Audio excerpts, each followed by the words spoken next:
नमस्कार, मैं हूं अंशिता। क्या नीतीश कुमार को इंडिया गठबंधन में मिलने वाली है बड़ी जिम्मेदारी? क्या कांग्रेस अब नीतीश को साधने की कोशिश कर रही है? दरअसल ये सवाल इसलिए उठ रहे हैं क्योंकि लोकसभा चुनाव के नजदीक आते आते विपक्षी गठबंधन इंडिया मजबूत होने के बजाय डगमगा रहा है। जो विपक्षी दलों के लिए टेंशन की, तो बीजेपी के लिए राहत की खबर है। आज की स्थिति को देखकर लोगों का कहना है कि इंडिया गठबंधन में विपक्षी दलों का हाल अपनी ढपली अपना राग वाला है। यही वजह है कि मोदी सरकार को मात देने के लिए बनाया गया विपक्षी गठबंधन इंडिया में तकरार बढ़ती जा रही है।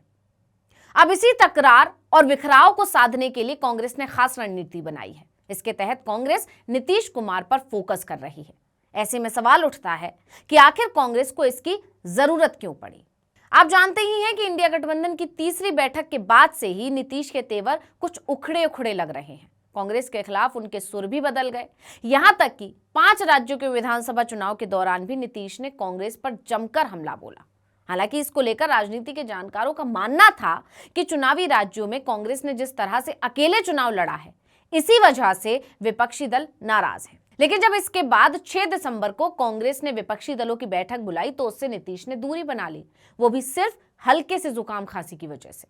अब आजकल न्यूज छप रहा था कि हम नहीं जा रहे, फालतू बात है। अरे बीच में हमको बुखार न था जी, तो उसके चलते उसी बीच उनका खबर आया था, हम कह दे कि नहीं और लोग जाएंगे, इनके बारे में कहे ये भी रहेंगे और सब लोग रहेंगे इधर से। इसके बाद तो जानकारों के कान खड़े हो गए कि हो ना हो कुछ तो गड़बड़ है, और फिर कयासों का बाजार गर्मा गया कि इंडिया गठबंधन में टूट हो सकती है। जैसे ही ये कयास लगने शुरू हुए, विपक्षी दलों में बिखराव दिखने लगा। क्षेत्रीय दल अपनी अपनी चलाने लगे, जो जाहिर भी है क्योंकि इस बात से इनकार बिल्कुल नहीं किया जा सकता कि सभी विपक्षी दलों को एक मंच पर एक साथ लाने वाले सिर्फ नीतीश ही हैं। जब तक नीतीश एनडीए में थे, देश में विपक्ष 2 गुटों में बटा हुआ था। ममता बनर्जी जिस तरह से सक्रिय थी, हर तरफ यही खबर थी कि देश में तीसरा मोर्चा खड़ा हो सकता है। वो कभी केसीआर से मिल रही थी, तो कभी शरद पवार से, तो कभी सपा प्रमुख से। लेकिन नीतीश ने एनडीए का साथ छोड़ते ही विपक्ष को एकजुट करने का जिम्मा अपने कंधे ले लिया और उनकी मेहनत रंग भी लाई।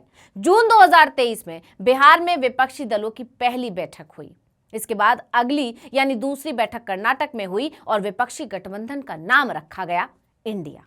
सब कुछ सही जा रहा था, इंडिया गठबंधन मजबूत होने लगा, लेकिन नीतीश कहीं पीछे छूटते जा रहे थे।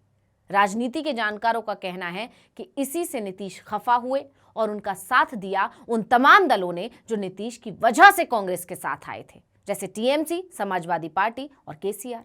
इसके बाद से टकराव शुरू होने लगा।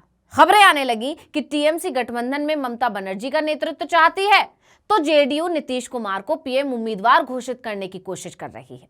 कांग्रेस भी अपने नेता को सर्वमान्य बताना चाहती है। इससे इधर उधर खबरें फैलने लगी, लेकिन नीतीश कुमार के तेवर ने हलचल बढ़ा दी और अब खबर ये आ रही है कि नीतीश कुमार के तेवर देखकर कांग्रेस बचाव की मुद्रा में आ गई है, यानी बैकफुट में आ गई है। नीतीश कुमार को मनाने के लिए उन्हें गठबंधन का संयोजक बनाए जाने की अब बात कही जा रही है। दरअसल ये कयास तब से ज्यादा लगने लगे जब हाल ही में जनता दल यूनाइटेड की राष्ट्रीय परिषद की बैठक हुई। इस दौरान सीएम नीतीश कुमार ने अपनी पार्टी की कमान खुद संभाल ली, यानी उन्हें अध्यक्ष बना दिया गया।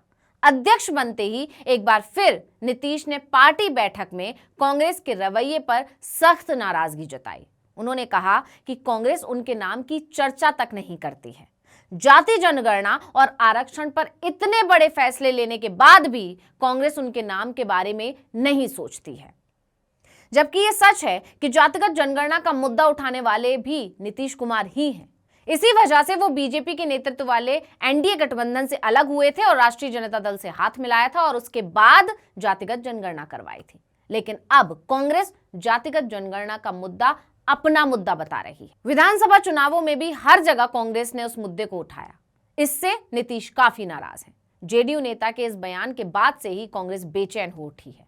पार्टी नीतीश कुमार को गठबंधन का नेता पद संभालने के लिए मनाने में जुट गई है, क्योंकि कांग्रेस अच्छी तरह जानती है कि नीतीश अगर अलग हुए तो विपक्षी गठबंधन बिखर जाएगा।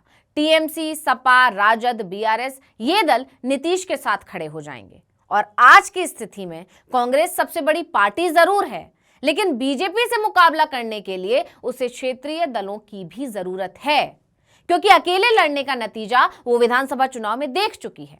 3 राज्य बीजेपी के खाते में चले गए। इसलिए कांग्रेस लोकसभा में यह गलती बिल्कुल नहीं करना चाहेगी, इसीलिए नीतीश को मनाने की जुगत में लग गई है। आपको याद भी होगा, इससे पहले राहुल गांधी ने नीतीश कुमार से फोन पर बात की थी, जिसके बाद ही नीतीश का बयान आया था कि गठबंधन में सब कुछ ठीक है, हम सब एक हैं और एकजुट होकर लोकसभा चुनाव लड़ेंगे। बस गलत नहीं भाई, गलत है वो। हम जरा भी नाराज नहीं है। अब कह रहा था उनको हमके ठीक बनाइए, जिनको भी बनाइए, हमको नहीं कोई इच्छा है। आप नहीं जानते, हम शुरू से बोल रहे हैं, लेकिन अब क्या कीजिएगा, कुछ से कुछ बोल देता है। लेकिन इसके बाद एक बार फिर पार्टी बैठक में नीतीश ने तेवर दिखा दिए। इससे कांग्रेस भांप चुकी है कि नीतीश ऐसे नहीं मानने वाले और उन्हें मनाए बिना भी काम नहीं चलेगा। इसलिए अब जानकारों का दावा है कि कांग्रेस नीतीश को गठबंधन में कोई बड़ी जिम्मेदारी देने वाली है, जिसके लिए विचार विमर्श शुरू हो गया है। अब देखना होगा कि नीतीश की नाराजगी खत्म हो पाती है या नहीं। वहीं शिवसेना यूवीटी नेता संजय राउत के बयान ने कांग्रेस को कुछ राहत भी दी। उन्होंने कहा कि आगामी लोकसभा चुनाव के लिए सीट बंटवारे को लेकर महाविकास अघाड़ी यानी एमवीए के सहयोगियों के बीच कोई खींचतान नहीं है। उन्होंने आगे कहा कि उद्धव ठाकरे के नेतृत्व वाली पार्टी और दिल्ली और महाराष्ट्र के कांग्रेस नेताओं के बीच एक बेहतर समझ है। दरअसल इससे पहले राउत के उस बयान ने हलचल मचा दी थी, जिसमें उन्होंने कहा था कि उनकी पार्टी अगले साल लोकसभा चुनाव में महाराष्ट्र की 48 में से 23 सीट पर लड़ेगी। प्रदेश कांग्रेस ने राउत की इस टिप्पणी पर तीखी प्रतिक्रिया व्यक्त की थी। हालांकि इसके बाद पार्टी प्रमुख उद्धव ठाकरे का बयान आ गया था।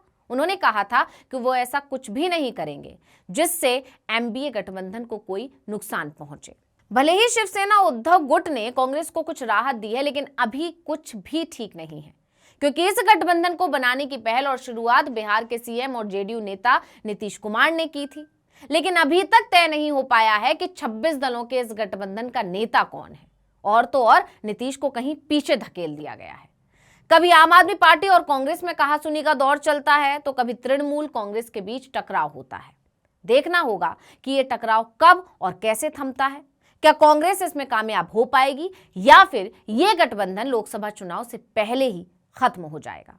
तो इस वीडियो में इतना ही। आपसे अनुरोध है, यूट्यूब पर हमारे चैनल आर्टिकल 19 इंडिया को सब्सक्राइब कीजिए, फेसबुक पर लाइक कीजिए, कमेंट करके बताइए आपको हमारा ये वीडियो कैसा लगा। आने वाले दिनों में हम और किन मुद्दों पर वीडियो बनाएं, ये भी जरूर बताइएगा। ट्विटर हैंडल है आर्टिकल 19_इंडिया, इसे भी फॉलो कर लीजिए। नमस्कार।